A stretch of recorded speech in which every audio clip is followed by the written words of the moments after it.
Queen summoned everyone to a private meeting at her royal country house, and everyone attended except Meghan Markle. I don't blame Meghan for not going, because nothing good happens when white people invite you to the countryside. All right? We've all seen it. We've all seen Get Out. We know how this shit ends. Give me those keys. Rose, now! Now, the keys! Oh, be careful, bro. You know I can't give you the keys, right, babe? Damn! This is so amazing. So many of you here to see me, huh? I feel like Meghan Markle. This is dope. Harry and Meghan are leaving the palace to become financially independent. And you see, this is what happens when you bring the first black woman into the royal family. Yeah. She looked at Harry and she's like, "Nigga, you need to get a job. You need a job. You a grown-ass man. You can't still be living in your mama's house, Harry." It's important we do this ourselves, Harry, and not live off your family. I agree. We'll just have to find a way to make £50 billion on our own. Fuck. What is it that you do exactly, Harry? What is it that you do exactly, Grandma? Touché. Listen to this. Meghan Markle to join the 11th season of The Real Housewives of Beverly Hills. Ugh, so thirsty for any kind of attention. I would die before I would be on her reality show. Like, what's this girl, Meghan Markle? Just complaining. I was like, didn't she hit the light-skin lottery? Acting all dumb like she don't know nothing. I had no idea how racist they were. It's the royal family. They're the original racists. My brother's fiancée, Miss Meghan Markle, is on the American program Suits. Yes, Wednesdays, 8 p.m, USA Network. Check it out. She's amazing, isn't it? Yeah? Right. The only difference between that show and this is people watch this one. Oh, hilarious. You know things are bad when even Trevor Noah can't keep a straight face talking about Meghan Markle. This wasn't just a joke. It was a comedic autopsy. Trevor didn't just roast her, he slow-cooked her with satire, seasoned with facts, and served it up on live TV. From her asking for privacy to dropping documentaries like mixtapes, nothing was safe. Trevor starts off by calling out the royal roller coaster we've all been forced to ride, where Meghan and Harry went from royal to not royal to suddenly maybe royal again. He throws out the exact question everyone's been thinking, but no one on Netflix dared to ask. Why? Why would Harry and Meghan want out of a life that so many people dream of having? Honey, think about it. We kiss frogs to try and become royalty. Huh? The only thing I've ever gotten is father herpes. But for Harry and Meghan in particular, the reality of being a royal couple has been far from a fairy tale. Yes, royal life isn't a fairy tale because, unlike Meghan's non-royal life, it's not packed with punchlines, trolling, and a desperate chase for the spotlight every time she blinks. Then Trevor mockingly points out the royal exit wasn't about freedom or peace. It was about financial independence. Because nothing screams independence like Netflix deals, Spotify flops, and suing tabloids from a Montecito mansion. Harry and Meghan are leaving the palace to become financially independent. And you see, this is what happens when you bring the first black woman into the royal family. Yeah. She looked at Harry and she's like, "Nigga, you need to get a job. You need a job. You a grown-ass man. You can't still be living in your mama's house, Harry." Well, very true, and somehow still happening. Meghan's always had that Harry do something energy, pushing him into paid speeches, awkward BBC interviews, and turning royal drama into primetime profit. And then Trevor slyly drops the gem. Meghan never shows up where she's actually invited, especially if it's the royals doing the inviting.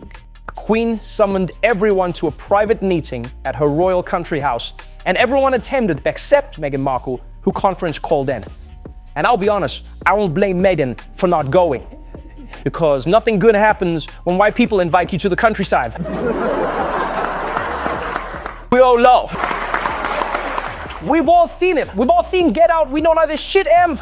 Trevor cleverly mocks both Meghan and the royals, hilariously pointing out that when these two collide, it's never tea and sympathy. It's headlines and disaster. Savagely, Trevor reminds us how the Queen stripped them of their royal titles. And now, Meghan and Harry are still trying to hold on to what the crown already took back. Damn, Harry and Meghan are losing their titles? That's the most embarrassing royal loss since William's hairline. But yes, the Queen has announced that Harry and Meghan can no longer describe themselves as royal. And I won't lie, if I was Harry and Meghan, I'd be like, fine, then we'll be known as Royale. Looks like they really took Trevor's advice. Ditched the duties, but kept the drama. Now proudly non-working royals. Still out here, acting like VIPs at a party they were politely booted from years ago. This morning, new headlines that Harry and Meghan could be moving to Africa. The Duke and Duchess of Sussex are reportedly considering heading on a sabbatical for 6 months. They're taking a sabbatical? How are you gonna take a break from being royalty? What are you doing? This is like the weirdest thing. Oh, just have to take a break. Too many people survey us. That's too much. For Meghan, any PR is good PR.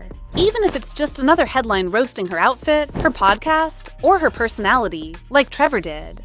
And Trevor didn't stop there. He hilariously dragged Harry too, turning the poor guy into a royal job hunter, either finding work for himself or awkwardly pitching Meghan like she's a LinkedIn profile with royal baggage. What's funny is that no matter what job Prince Harry gets, you realize he's still gonna be Prince Harry, right? Meghan, the Duchess of Sussex, is reportedly working on a deal to record a voiceover for Disney. Meghan and Prince Harry met with Disney's CEO at the London premiere of The Lion King in July, where Harry appeared to discuss possible future projects.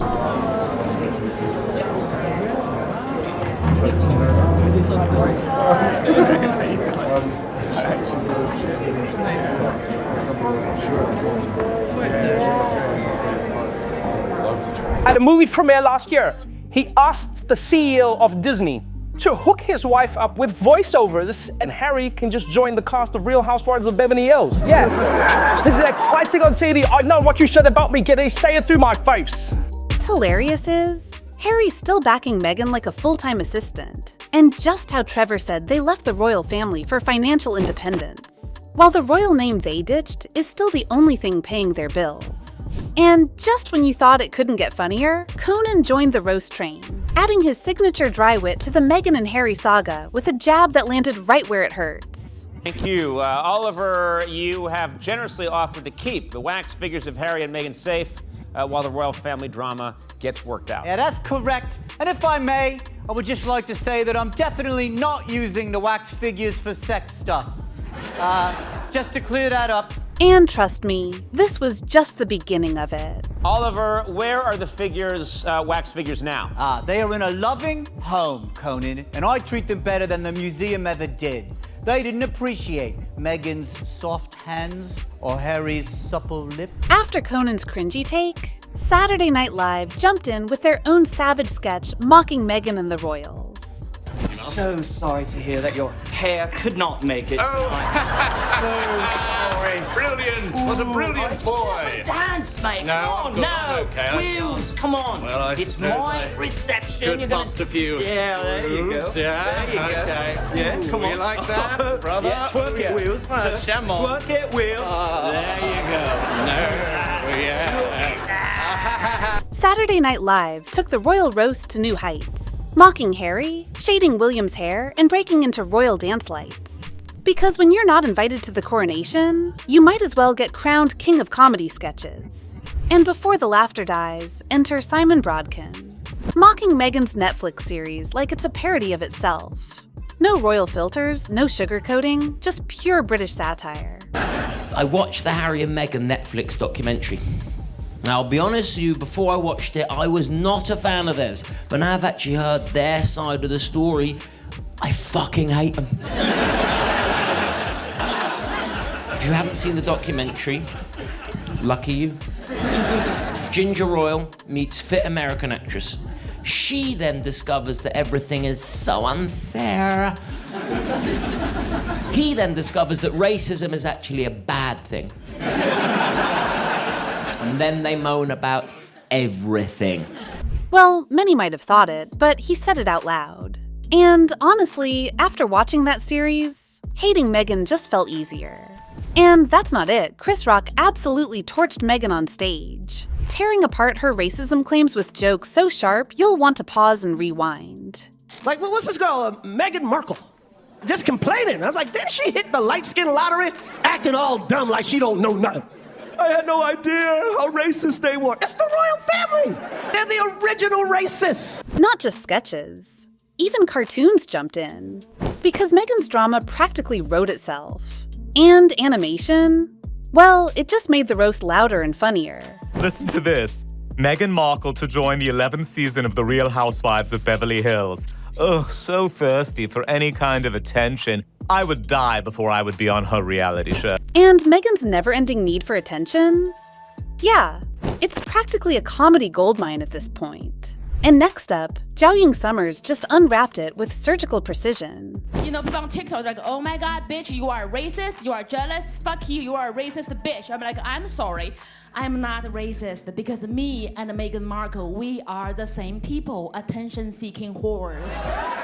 It takes one to know one. After Zhao Ying lit the match, the internet brought the bonfire.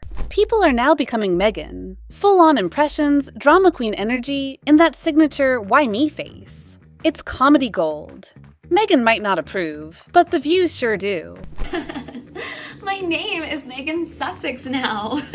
Call me Meghan Markle one more time, Mindy fucking Kaling. I want my home to feel welcoming. Do you feel welcome? Does my soundstage welcome you? Welcome to my home. Well, it's not my home, it's a set actually, but welcome to my set. You know, it's actually so funny that you keep calling me Meghan Markle. I'm Sussex now.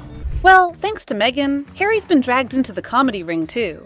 Even Joe Rogan couldn't resist. His stand-up takes hilarious jabs at Harry's royal past, as if being a prince now just means being Meghan's +1 in punchlines. This is a true story. One time, I just woke up, I'm in my underwear, I plop down in front of the TV, I turn it on. The moment I turn it on, Prince Harry's talking shit about me. I'm like, I just woke up! I'm vulnerable! I'm in my underwear and there's a prince on TV. Do you know how fucking weird it is when a prince knows your name? He's like, Joe Rogan's giving out dangerous vaccine misinformation! And my first thought was, fuck, did I? I might have. Joe came in swinging, all wit, no filter, and the kind of delivery that makes you laugh and wince. And just when you thought the roast session had peaked, Trevor Noah steps back in, cool as ever, mic in hand, and ready to do what the others only warmed up for. I mean, it's good to see that even though they've left the royal family, Harry and Meghan are carrying on the tradition of not having real jobs. You know who I feel bad for in all of this, though? Meghan and Harry's son, Archie. Yeah, because you realize eventually he's gonna grow up and be like, so let me get this straight. We used to be in the royal family? Like I could have been a king, and now I'm working at Burger King? Is that what you're saying? So yeah, Meghan wanted to rewrite the royal story, and somehow ended up writing material for half the comedy world instead. From Trevor Noah's savage breakdown to a parade of stand-up roasts, parody sketches, and memes that just won't quit, this saga has become the funniest royal spin-off no one asked for. And honestly, we're not mad about it. If you laughed even once, do us a favor. Hit that like button, drop a comment with your favorite roast, and subscribe for more brutal breakdowns of the drama we can't stop watching. Because let's face it, as long as Meghan keeps talking, the jokes will keep writing themselves.